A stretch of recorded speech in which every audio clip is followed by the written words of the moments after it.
Всем привет! Да, я Андрей Стапинос, и вы смотрите «Держитесь там». Мы вещаем из Литвы, и тем интереснее новость, с которой мы начинаем. Вот, тут в Российскую Госдуму внесли законопроект об отмене независимости моей Литвы. Очень странно, что через 30 лет они вдруг решили это отменить. Это ведь как признание ошибки. А признание ошибок для россиянина – это как демократические выборы или поцелуй Рианы, то есть невозможные вещи. С другой стороны, это станет прецедентом, и тогда Япония сможет признать Курилы своими, татары, а не чеченцы, начнут брать дань, Смоленск придется вернуть Великому княжескому Литовскому, а Киев сможет заявить, что была Киевская Русь, а России вообще не было. Хотя, возможно, мы, литовцы, немного виноваты. Ну, из-за этого Байрактара. Ведь это мы смогли собрать деньги, купить его и даже выбрали ему имя – Ванагас или Ястреб. И вот скоро Ванагас будет летать и бить рашистов. Бить их рашистов. Действительно, больно бить. А мы их будем добивать потом своим словом. Ну, полетели.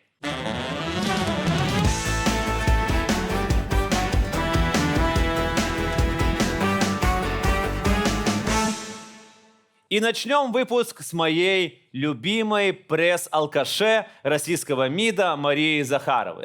Маша, Машуля, Машенька.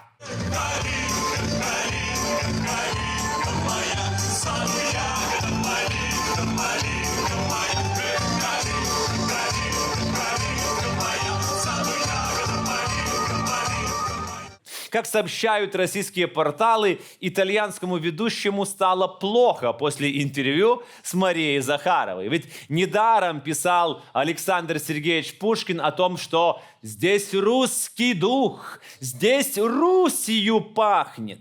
И, видимо, европеец учуял этот самый русский дух, который настолько контрастирует с итальянским парфюмом, что с непривычки закружилась голова.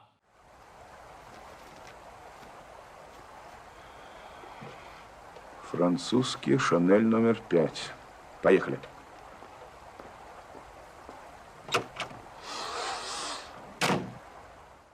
Это пусть спасибо скажет, что только русский дух, а то ведь Мария могла бы подушиться чем-то российским. Ну, например, одеколон «Все путем» с изображением Путина, где ты истощаешь запах власти, денег и страха. Или одеколон «Кипр», после которого хочется спрятать все свои деньги в офшорах. Или, наконец, запах нашего Крыма, где помимо ароматов Захаровой чувствуется и аромат Алупки. Там еще могла бы быть и коллаборация с новой российской свастикой, и аромат превратился бы в аромат Залупки. Не новичок, конечно, но все равно сногсшибательно. Росгвардия выпустила серию игрушек. Игрушка «Автозак». Похожа на Лего. Там есть сам автозак, оружие, экипировка, а также сами военные, у которых ручки, ножки двигаются и которым нарисовали зловещие ухмылки.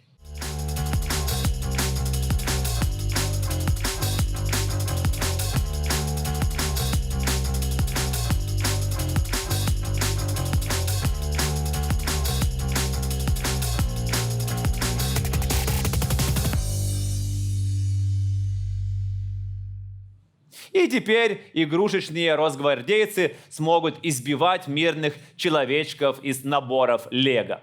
Надо отметить, что человечки Лего, они родом с Дании, которая является членом НАТО. А избить натовца, ну пусть и игрушечного, это практически гарантированная победа в реальной жизни. Как школьники, которые хвастаются своими сексуальными похождениями, те за вечер кадрят там по 5 девчонок, за разом, и тут любой росгвардеец может победить 15 леговских пиратов.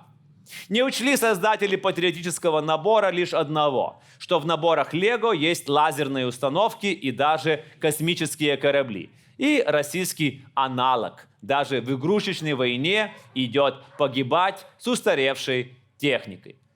Многие скажут, что на войне главное умелое руководство. И у нас есть яркий пример генерала игрушечных войск. Посмотрите на это видео. Голово страшно, да? Вам больно, больно. Да? Тин-тин-тин-тин.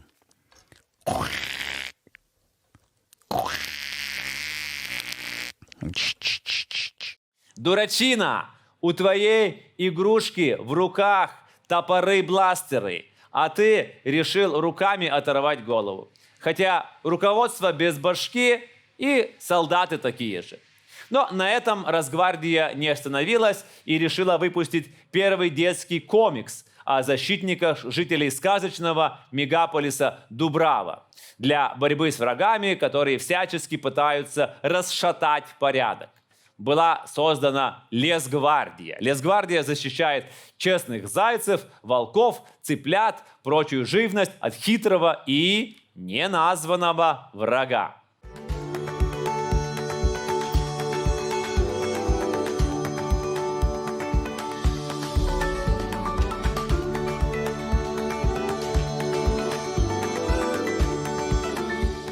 И на этом не стоит останавливаться. Нужен российский ответ и американским комикс-героям. А если быть точным, то превратить российских политиканов в супергероев. Задача сложная, но возможная. Дмитрий Песков, это Человек-паук.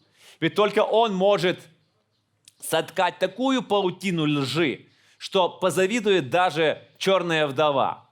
Но если Питера Паркера паутина вылетала из рук, то у Пескова, как он ни старается, все как у настоящего паука.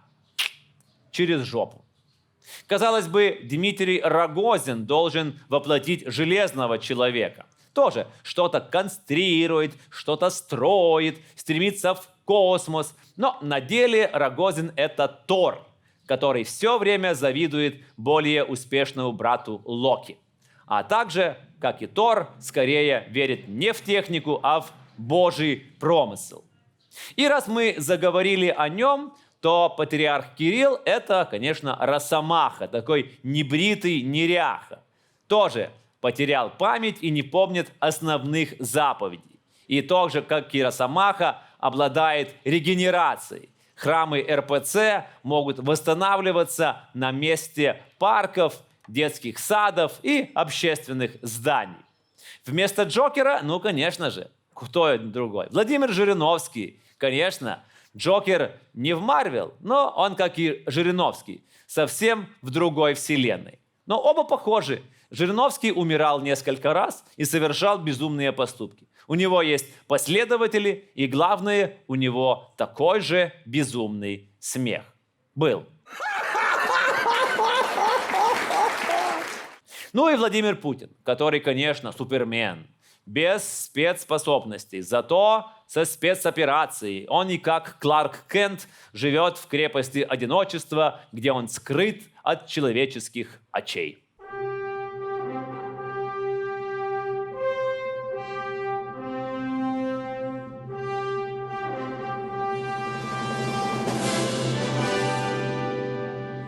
Кстати, Владимир Путин дал первое интервью после начала войны в Украине. Все проходило в уютной бункерной атмосфере. Владимир Владимирович, здравствуйте. Первое за время специальной операции на Украине. У нас к вам очень много вопросов по понятным причинам. Интервью президента. Если у вас есть сомнение, что видео снято в бункере, давайте сейчас от него избавимся. Хотелось бы, конечно, избавиться от Путина, но пока от сомнений. Это точно не его кремлевский кабинет. Взять хотя бы стол. Он в разы меньше. И окна тут не настоящие. И видно, как сквозь штору, хотя правильно говорить, сквозь железный занавес пробивается такие свет-полоски с LED-лампочками. Такими обычно на Новый год фасады украшают. Но как бы он ни украшал свой бункер, Дедушка Мороз приносит подарки только хорошим детям. А вот Владимир Владимирович вел себя, скажем, очень-очень плохо. И вот прячется. Кстати, об окнах. Москва не планирует закрывать окно в Европу, открытое Петром I. Об этом заявил Дмитрий Песков. Ну, тут все логично. Ведь комплектующих частей для окон просто нет. Их привозили из Европы, а тут даже если они очень постараются, окна все равно не закроешь. Европейцы могут, а вот рашисты нет. Но вернемся к интервью. Буки, торы, панцири работают в высшей степени эффективно. Чтобы никому не было обидно, но их наши системы ПВО щелкают как орехи. Уничтожены десятки. Интервью бункерный дед дал аналу «Россия». Называется оно «Москва, Кремль, Путин». И рассказывает он там про буки, тор, панциры. Аз, буки, веди – это старославянский алфавит. Тор – это скандинавский бог. Панцири – это у черепашек ниндзя. Что связывает эти три понятия? Ну, это с отсутствием фантазии у военных инженеров. Так называется всякие ракетные комплексы. И Путин утверждает, что эти вот штучки щелкают как орешки украинскую армию. Я утверждаю, что у Путина белочка, и щелкает она его мозг. К слову, не так давно прошла еще одна встреча Путина. На этот раз с многодетными семьями. Конечно же, онлайн. И многодетный отец Махмуд Халитов пригласил президента России Путина в Мурманск после выхода на пенсию. Хотелось, чтобы вас пригласить к нам в Мурманск в гости лично. Я думаю, если сейчас не получится, когда на пенсию пойдете, у вас много будет времени, вот приглашаем вас. Спасибо. Спасибо за приглашение. Обязательно буду иметь это в виду, когда пойду на пенсию. Может, и раньше получится. Вы видели реакцию Путина? Когда на пенсию пойдете, у вас много будет времени, вот приглашаем вас. Тут целая перечень мыслей. Во-первых, доживу я до пенсии. Во-вторых, какая у меня пенсия? А в-третьих, есть ли прямые рейсы Гага-Мурманск?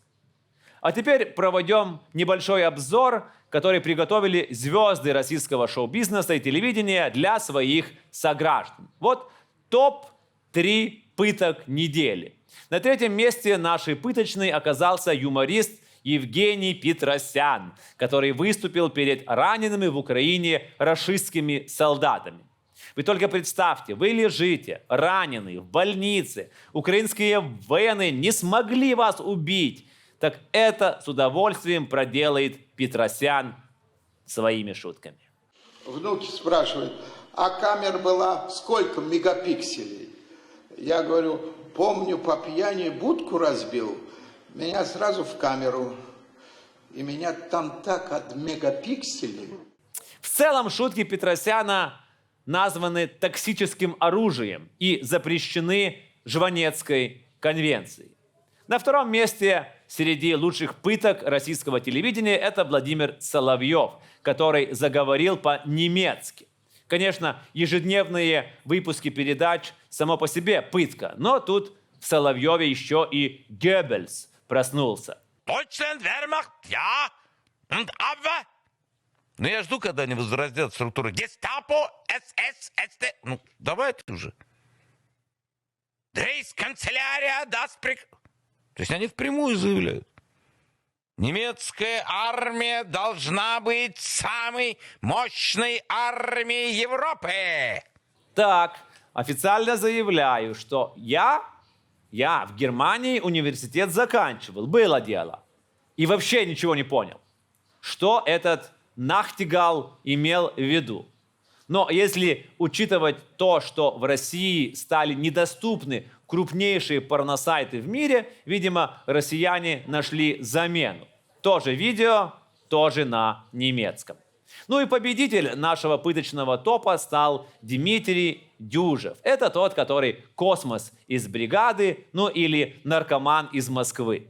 Привезли этого недоартиста в Донецк, чтобы он там патриотично выступался, что он и сделал. И на сцене, и за кулисами. Просто ехал, люди красиво одетые. Я думаю, как же так, война же идет. Да я думал, тут люди, я не знаю, места себе не находят, не знают гармонии с миром и так далее.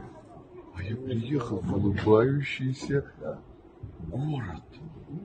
Да, нелегко. Да, непросто. Да, это горе.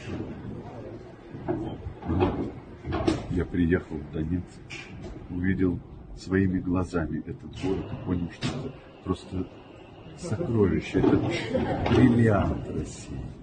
Как говорится, не человек добрый, а наркотики злые.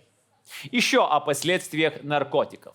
Член администрации Запорожской области Владимир Рогов предложил переименовать Украину. Украину нужно переименовать в УГИЛ, Украинское государство Ивано-Франковска и Львова, заявил запорожский предатель. Таким образом, он точно поможет российским пропагандонам, и они будут постоянно повторять, что УГИЛ – это запрещенные в России государства. Ну, нужна еще украинская версия Талибана для полной комплектации. И назовем это УЛИБАН – Украинская либерально-бандеровская администрация националистов. Военные снесут голову любому. Украинские военные. Я не говорю там нацики, не нацики. Слушайте, это вопрос философский. Военные Украины снесут голову любому. Особенно нацики.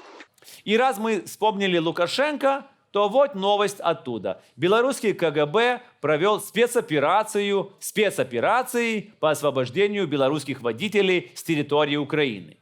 Так провели, что никто даже не заметил.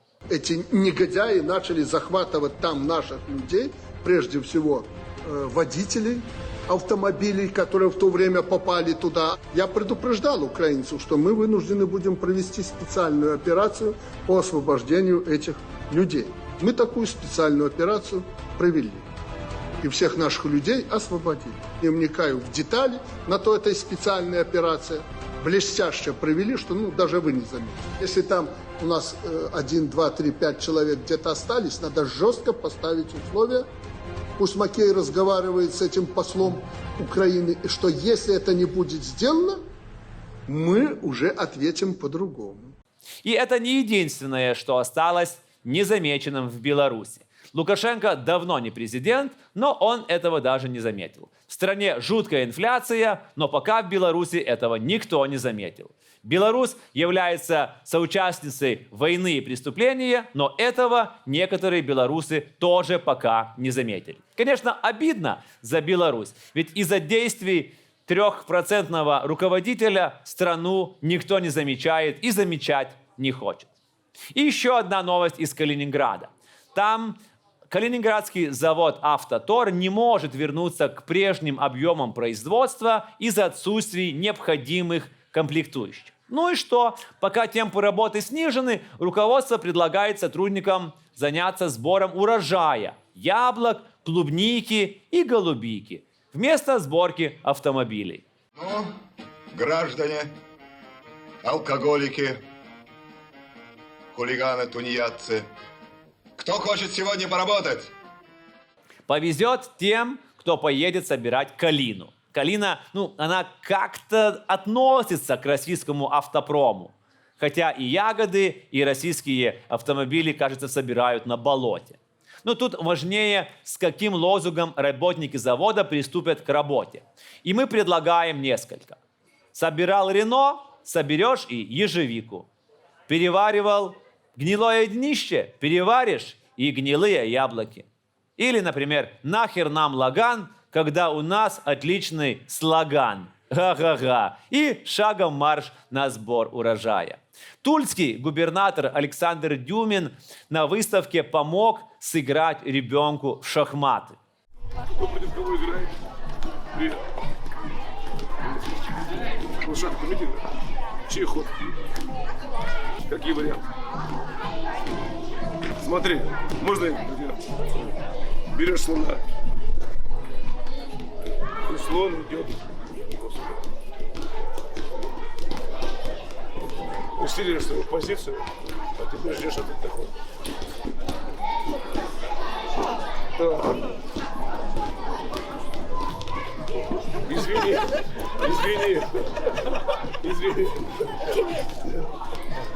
Все, давайте. На меня только не сваливай. Только не сваливай на меня. Вот и раскрыт секрет того, как будет капитулировать Путин. Отправит свою недоармию в Украину, ее там разбили, и выйдет он в эфир и скажет: вот так вот, мы сделали ход русским кораблем. Нам поставили мат.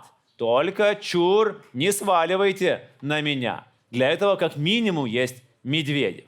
Ну а сам Медведев в одном интервью рассказал, что скоро наступит конец света и надеяться можно только на Бога. Это не прогнозы, а это то, что уже случилось.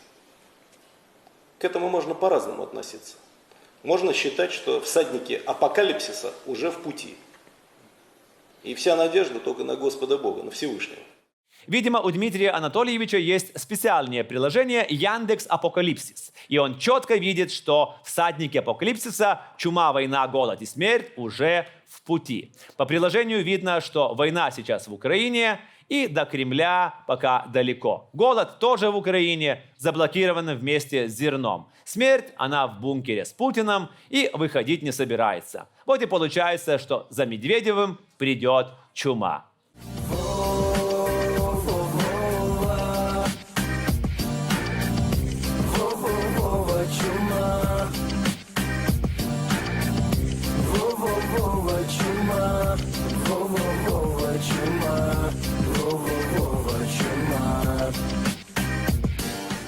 Теперь Медведев пользуется Телеграмом. Недавно он написал, и я цитирую: «Меня часто спрашивают». Никто не спрашивает. Почему мои посты в Телеграме такие резкие? Отвечаю: я их ненавижу. Они ублюдки и выродки. Они хотят смерти нам, России. И пока я жив, я буду делать все, чтобы они исчезли. Это Дмитрий Медведев написал о своих постах в Телеграме. Страшно представить, что он напишет про запрещенные в России Инстаграм и Фейсбук. Но отмечу, что то же самое хочу сказать и про рашистов. Но я тоже буду делать все, чтобы они исчезли. На этом все. Программа «Держитесь там» переходит в летний режим. А я, Андрей Стапинос, ухожу в отпуск и оставляю вас с гораздо лучшим вариантом Кариной. Но обещаю, что спуску москалям не дам, а вы держитесь там и пока. Слава Украине!